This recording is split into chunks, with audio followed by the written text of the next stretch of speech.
కేసీఆర్ని అరెస్ట్ చేస్తారా లేదా?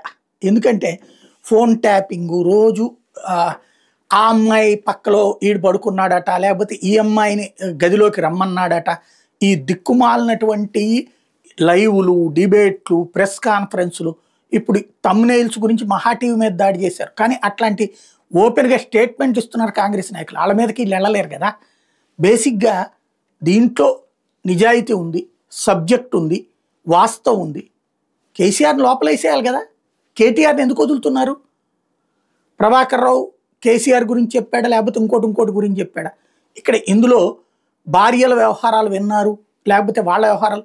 ట్యాపింగ్ జరగదు అంటే వెర్రితనం. స్టిల్ నౌ ట్యాపింగ్ జరుగుతూనే ఉంటుంది. ట్యాపింగ్ అనేటటువంటిది ప్రభుత్వాల యొక్క అభద్రతాభావానికి సాక్ష్యం.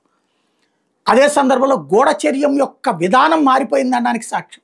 ఇదివరకు గూఢచర్యం ఎదుటి పార్టీ వాళ్ళ వ్యూహాలను కనిపెట్టడంలో పోలీస్ సిబ్బందిని వాడేవాళ్ళు, అది స్పెషల్ బ్రాంచ్ ఇంటెలిజెన్స్.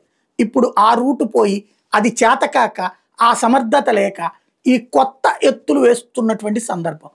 అది ఈ ఫోన్లని ట్యాపింగ్ లాంటి వాటి ద్వారా వినేటటువంటి.